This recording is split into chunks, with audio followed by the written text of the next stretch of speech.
Okay, we're live now. All right, cool. Okay. Okay, so I'm Kate Hoke. I'm Sonia Crasper. And we're the only people that showed up. Just kidding. I hope everyone makes it next time for real, because it makes them a lot more interesting if more people are here. Right, right. I guess we didn't discuss, how do you want to do this? Do you want to go, like, just one of us start something we enjoyed and we'll just talk about it together? We could do that. I wasn't sure exactly if we were supposed to go over our outlines or just kind of discuss the chapters. I kind of was not clear on what we were supposed to do. Excuse me, I wasn't either. And at first I thought we were supposed to use the reflective questions. Right. So I kind of edited it after I read some of the questions that people have been asking about it. Yep. I think that it would probably be a more stimulating conversation if we just talked about the things that interested us rather than just like, because we're supposed to post our outlines too. So if someone wanted to see our outlines, she can see them, you know? Yeah, yep, that's true. I need to go through my outline because aren't we supposed to put them in like full sentences type stuff? Because mine's more of just short little. No, I think the outlines were supposed to be just bulleted. Oh, okay. That's how I did mine. Okay. That's what she said. I think everything for the portfolio has to be professional and APA, but everything else. Okay, maybe it's fine then. I don't know. All right. I didn't really write anything down other than in my outline. So, and you know, the small notes I made in my book and lots of highlights, but I really liked one of the things I was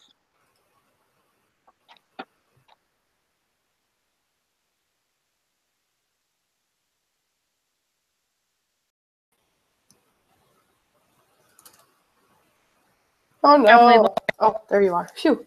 I lost you. I got nervous. Oh, okay. Your thing kind of went to a picture instead of you. Yep. So I was a little confused. Yeah. Yours did anyway, too. So yeah, I think it was in Florida. They had to do like some kind of family life education classes to graduate from high school. And I think that's a great idea, and that's something that I have thought of. I really want to be a family life educator, and my goal is to teach parenting and marriage classes, workshops and stuff of that nature. And something that I've thought about is all the problems in the world today stem from unstable homes and children, you know, that just haven't been taught well because, well, their parents haven't been taught well, and well, their parents just haven't been taught well all the important things in life. And I think that if kids were taught in high school the basics on how to communicate with a prospective spouse in the future, or even a communication class in general, to communicate with people. I'm not talking speech, I'm just talking general conversations with people and understanding people and being sympathetic, you know, and just being able to do that in a respectful way without getting hot and bothered about the topic. I mean, you can totally disagree with the topic, but still be respectful about it, you know, and I just think there's a lot that kids need to learn, adolescents, teenagers, early adults, you know, need to learn before they get into serious relationships and start having children of their own, so that they can have stronger families. Oh yeah, I totally agree with that. When I got married, I wasn't young by any means. I was 20 or 21, I can't remember. But I was completely naive about marriage. I was totally stuck up in the fairy tale, you know, life starts now and everything's going to be hunky-dory. And I remember our first fight, I just like froze. I was just like, no, we are not supposed to fight. We were married in the temple. Like, that means that nothing bad will ever happen. And I think that that's kind of something that often might be taught in the LDS culture, just this belief that like you just focus on the temple, and we don't really talk about what happens after that. Right. And I agree with you too when you were talking about the communication within schools. We didn't take any sort of public speaking courses when I was in high school. No home ec, and I went to a really rural community, and there were a lot of issues between students and teachers, students and students, family student, and something that I thought of when you were talking is in page 31 of our text. It says that the most effective FLE programs are those that simultaneously and proactively work to reduce risks while increasing protection. And when I read that, when we were first reading this, it's like it's right above the prevention education models. Yeah, I have that highlighted too. Yeah, yeah. When I read that, I was like, how? Like, I paused and I just kept like, how are we supposed to do that? When this entire time I've been like trying to like figure out my workshop and what I'm going to do and how I'm going to do it, and then reading the text, I keep thinking, how are you supposed to encompass everything that we've learned and everything that we're striving to do when the issues that families are facing are incredible, are just so vast, when I went to high school, I also had to do a senior project. I think that's kind of what you were talking about to graduate, where we had to create a presentation and invite people, kind of like this same thing. And it was a huge eye opener for me then. And I've actually related a lot to that, even though it was so long ago. But I think you're right. I think that there are, like communication especially is something that is kind of lost in our society, especially with media and texting and emojis, where you eliminate the need for language, right, and language skills. And I honestly, I wish that I had some marriage classes before getting married, either required or not, or offered at least. Yeah. My marriage was really hard for the first while because I was so naive of what it would take to create a bond between someone and work together. Right. Yeah, marriage is hard. I told my husband that just the other day. We've been married 19 years. Yeah. I think it was the day before yesterday. I can't remember what he said, and I was like, man, marriage is hard. Yeah. And he's like, yep, it is. And yeah, and honestly, Oh. for my workshop, I considered heavily doing something on marriage, and I just felt so overwhelmed because I've only been married for going on 7 years, and it's, I don't feel at all equipped to counsel, just to share ideas and research with people on the subject like marriage, because it is hard. Yeah. I don't know if it's through the church or just our ward, but my ward here has started to do marriage prep classes, and then also like communication marriage classes during the Sundays. Sunday school hour. Yours too, so it must be. Yeah, we have a couple of different things we rotate through. We have, there's a finance. Yep, there's a finance one and the marriage one, and is it a parenting one, or is the marriage and parenting together? I can't remember. Anyway, there's like 3 different ones or something, and they just kind of keep them wrote. When one's done, they start the next one, and I think every year our ward goes through each of them, I think. Yeah. So, I mean, I think that the church is taking steps because it realizes, and I think too, something that I've realized through my studying really, but now as I'm trying to wrap everything up and graduate, I've realized a lot about like how hard Satan's worked, like the issues facing families is not just poverty, not just abuse, it's like some families are all of that and more, divorce, infidelity, abuse, rape, blah, blah, blah. It's just incredible. Addictions. Yeah. Satan is really, really working hard. And that kind of reminds me of one of the questions I answered on here. It asked, what capacity do you see yourself getting involved with strengthening marriage and families? And the different approaches, I think. Yeah, on page 30, I think. No, maybe not. I don't know. Anyway, I was really intrigued by the interventionist approach just because it talks about change. And I related that a lot in my outline to how, Christ was an example for us to change. It's that we're these imperfect natural man, And it's part of our jobs here on earth to try to become perfected as he is.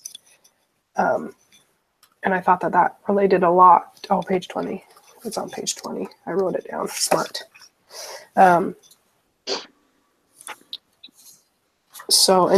Anyway, and I think that also relates a lot to what kind of you were talking about, where we need to offer classes to teach.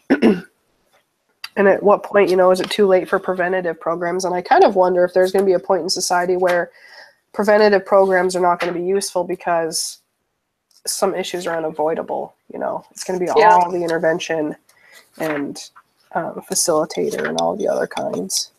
Yeah. I have a whole bunch of questions on how to go about being a family life educator, how to get started, and I'm really confused because I didn't think I needed a master's to do this. And then like chapter 1 in the book, I'm like, crap, I need a master's. I don't want to keep going to school. Mm-hmm. So I don't know if, depending on what maybe I can do some of it without a master's. I don't know. I didn't, this isn't really something that I'm interested in doing necessarily. What route are you taking? I'm thinking about social work. I'm thinking about, I originally started studying psychology when I originally went to college, and then got married and moved and everything, and I just jumped back in, and this is what was closely related. I'm a minor in sociology, so I'm more interested in the counseling, individualized work, working for an organization, maybe social work. I actually have an internship with the domestic violence clinic here in my community. So I'm kind of hoping to go see what that has to offer, kind of a thing. That's where I did my service hours. Last semester I took, oh gosh, what was it? I can't even remember. Some family class. And you had to do service hours. Anyway, that's where I went and did my service hours, was at the Sexual Assault and Domestic Violence Center here. And pretty much I just did office work. Yeah. It was really slow, which was good, I guess, but it was so slow it was boring. I'm just like, hey, these people need to be here. Great for them. I mean, the people that work there, but it was seriously, I would lose my mind working there just because there was, I mean, I was there several hours one day and they had like one person come in. Yeah. Yeah, I guess I interviewed someone for a previous class, and she works with high-risk families, so like foster care stuff and income stuff. Anyway, and she was saying that one of the leading issues in our community is domestic violence, which kind of surprised me. You kind of assume it'd be poverty or addiction so I'm thinking that I might, when I talk to I actually know, well, I don't know her personally. My family knows the lady that runs the clinic here in Moses Lake, Washington. So she was talking to me, I guess that they go to schools and they'll do like programs for the students at schools, and they do service hours other places, and they have people come in and they'll do workshops at their place of business. And so I'm hoping it's going to be busy and fun. Not fun, but learning, engaging. Right. We'll have to see. Yeah. Trying to look through my outline here and see if there's anything else.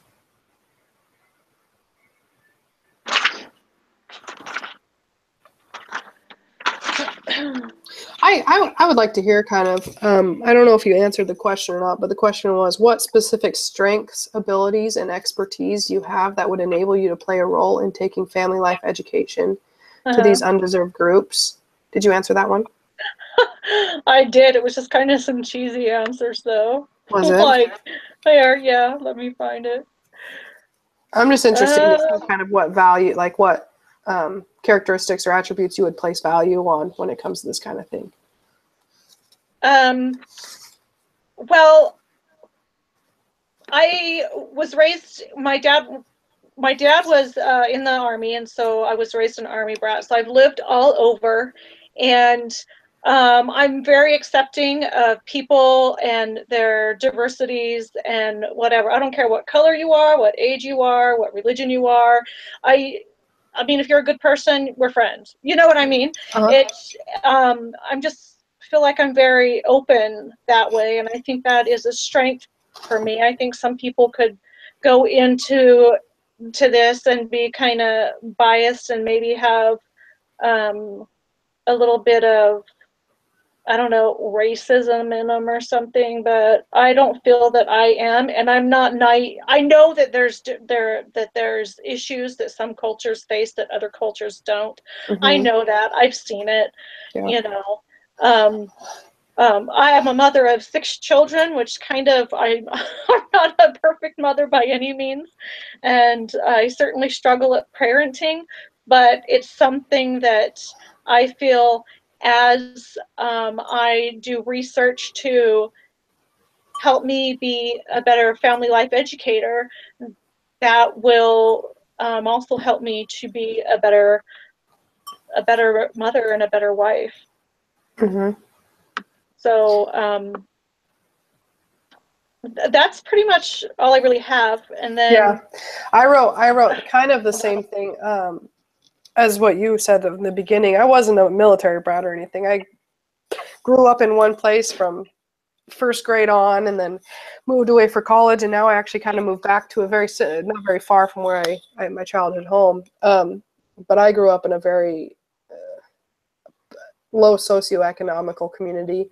A lot of people with broken families and drug abuse at home, or physical abuse, one parent not in the home at all, or and so I kind of wrote, it's very similar to what I'm accepting of those types of people, because those people were my best friends growing up.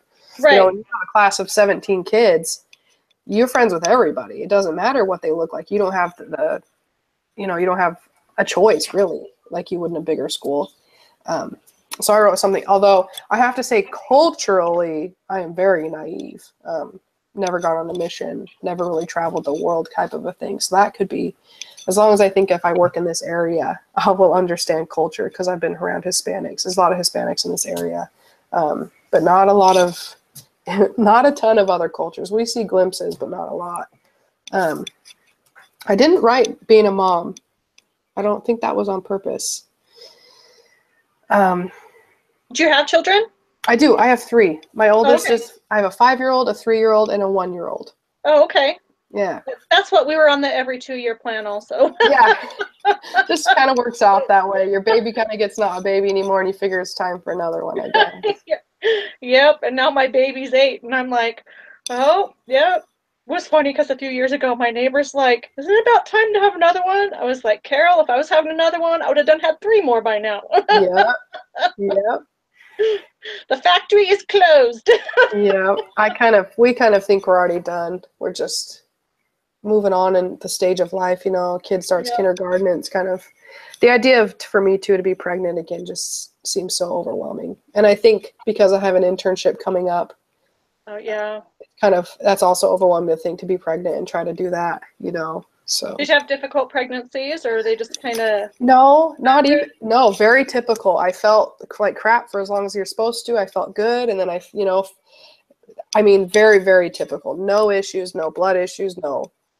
Good. Yeah, very blessed, very blessed. My body handles pregnancy well. It's more of just being pregnant, just the aches and the pains and not being able to sleep. And then, Yeah. and I think the 2-year plan, you always, you think your baby's big until you're pregnant, and then you're trying to chase them around. You're like, holy Yeah. smokes, like this is exhausting. Yeah. So, yeah. Yeah. Huh. Um, and I also wrote, one of the attributes I thought was important was being an effective communicator.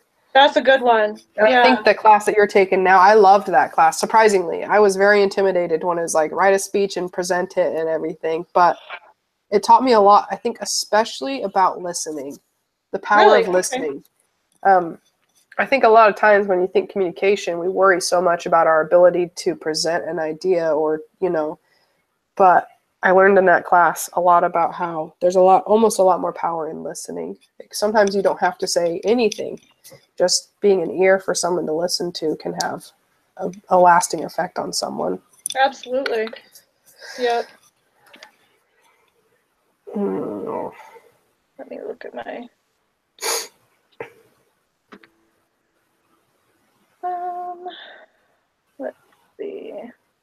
I also like the question, what are your beliefs about the purpose or role of the family? How does family life education tie in with your beliefs about the purpose of family? I read that question. I'm like, I should be able to answer this. I'm a senior in marriage and family, and I like was stumped.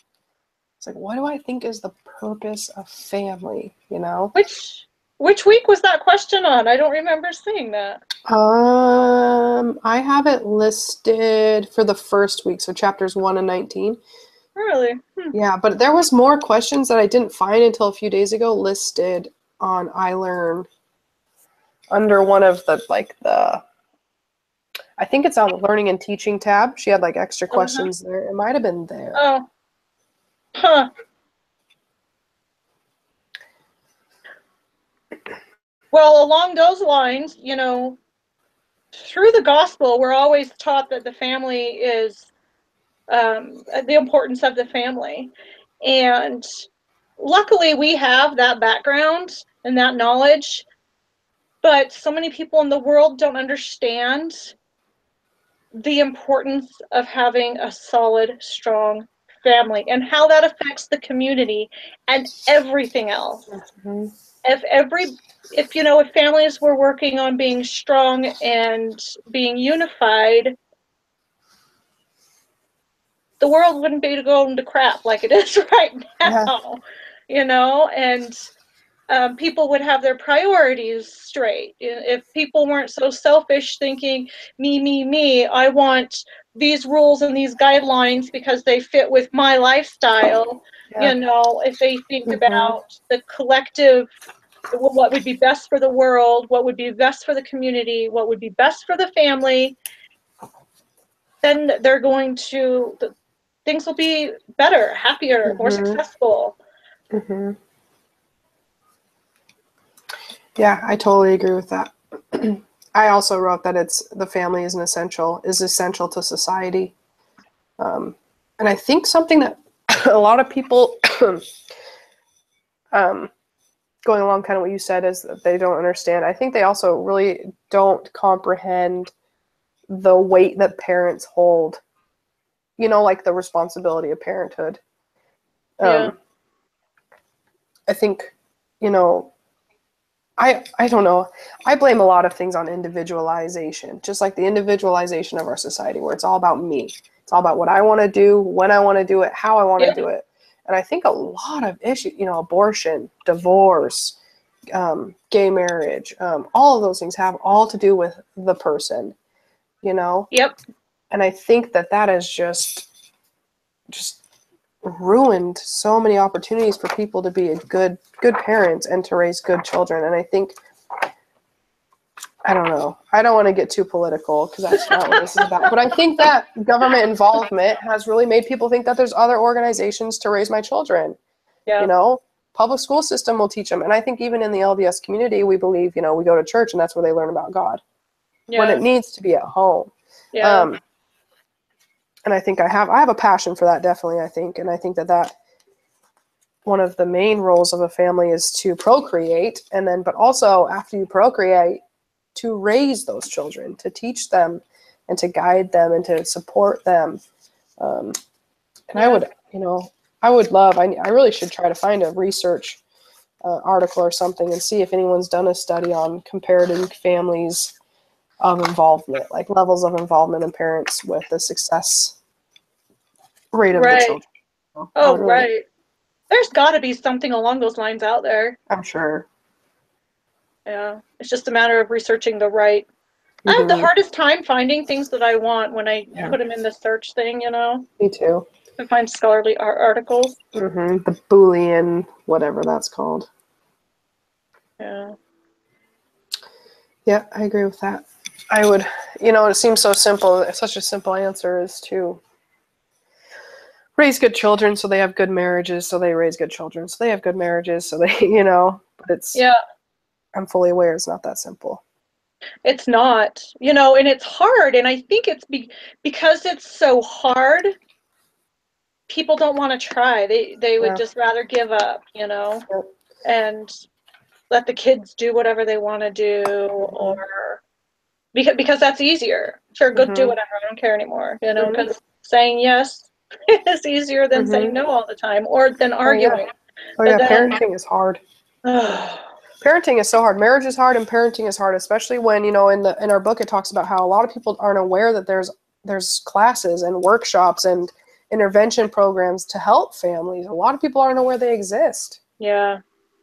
And and I really don't, if I wanted to go find a class in my community, I don't know where there would be one. Yeah, I don't either. And I think that they should be marketed better. They've got to be out there, I would think, but maybe they're not, I don't know. Maybe they're not. I would think that maybe the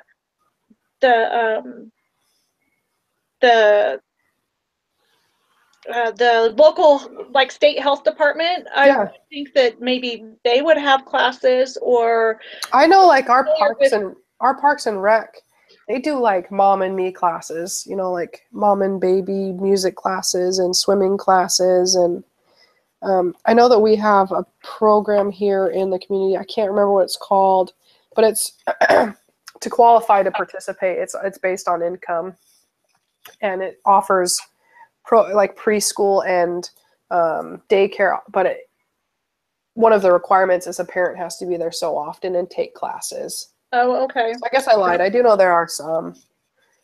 But I mean, I wouldn't qualify for those programs. A lot of them are government funded, and you have to qualify based on, marriage status or age or economics, Yeah. Yep. But I mean, I think that's also something that needs awareness, is that even if you come from a family that has enough money to feed you and clothe you, and there still can be problems. Yep. The middle class also might have issues with parenting, abuse. Yep.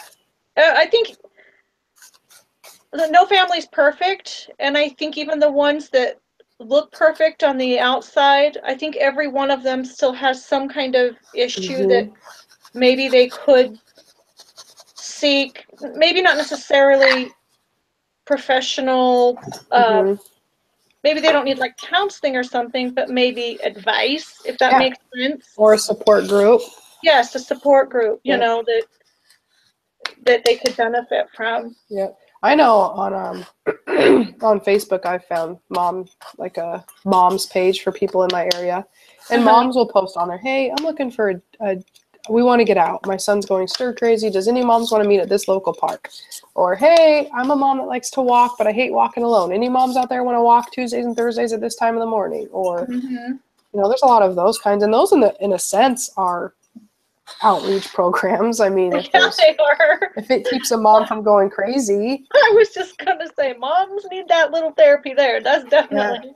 Yeah. That could be a niche for one of us if we ever decide to do FLE programs, is to do one for the middle class. Be like, I'm not government assisted and you have to pay to be here, but come and learn about parenting styles, come and learn about communication, come and learn about, just because you're not hungry and you have clothes doesn't mean you're not going to face issues within your family.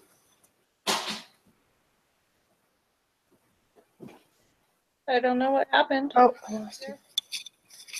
What, buddy? I don't know what happened. That was weird.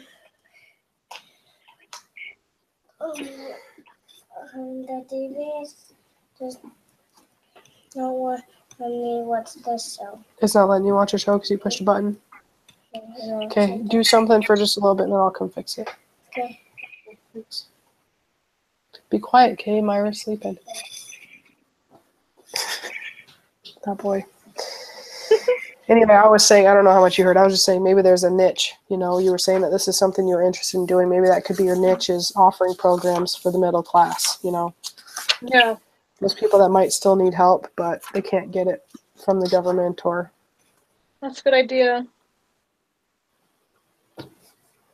Well, was there any other questions that you had answered and you wanted to talk about, or? I don't think so.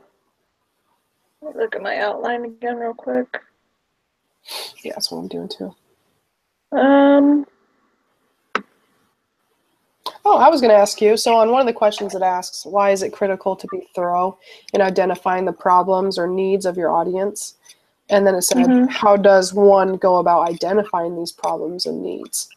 I was wondering if you had any insights into that, or if... The only thing that, I'm pretty sure I answered that one. I can't.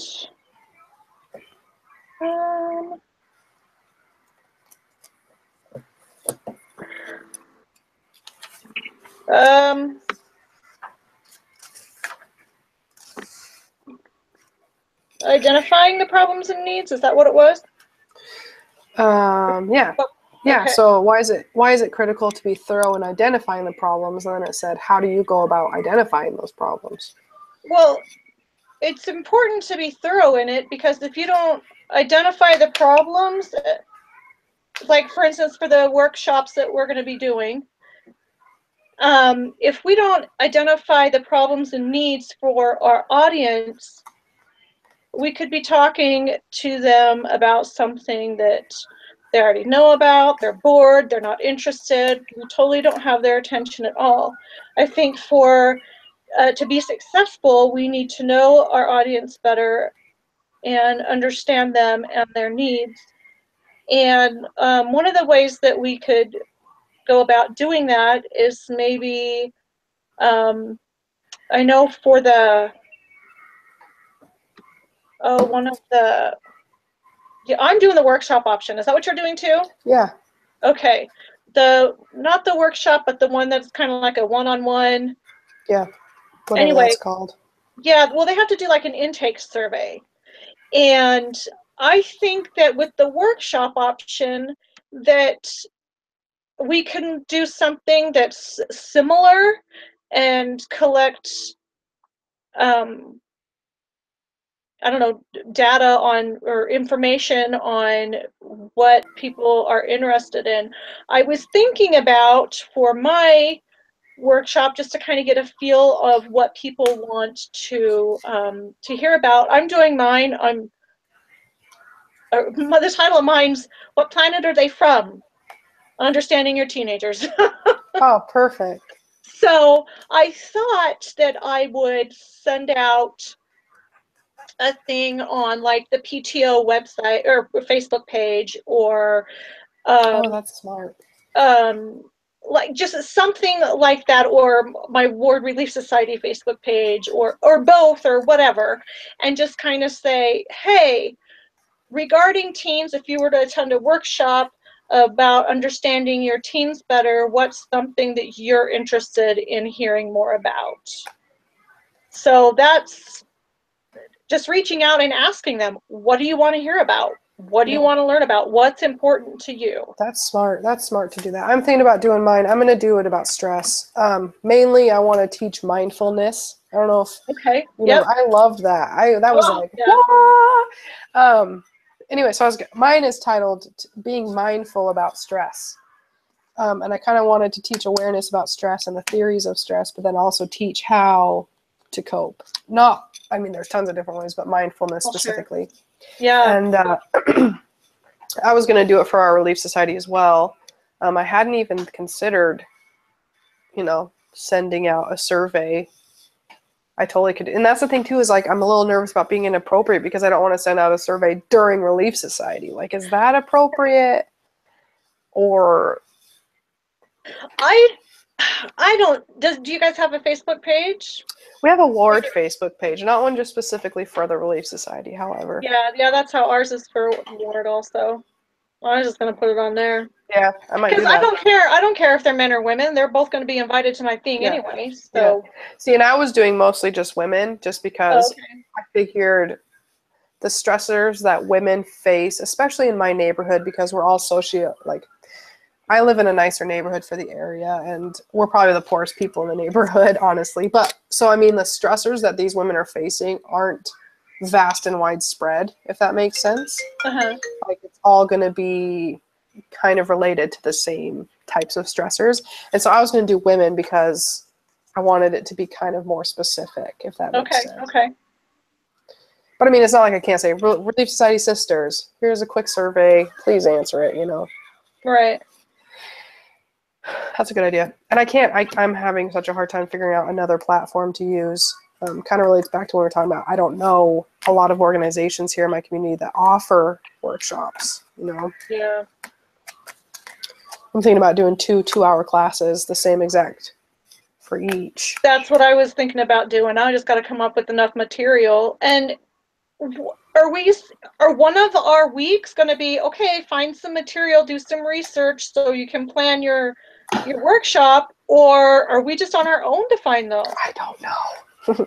I've thought the same thing. Like, I've already tried to gather articles and stuff and try to like systematically read through a bunch of stuff, but it's difficult when I feel so confused about what's all entailed. It would almost be so helpful to like have a recording of someone's workshop.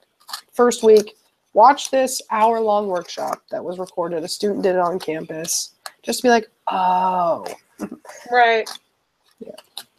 Yeah. Cool. All right. Well, do you have any other? I don't think so. Is there anything else you want to discuss? I don't think so. I think that was it. Alrighty. All right. So I think we're just supposed to post the link. Oh, you can probably end it. Yeah.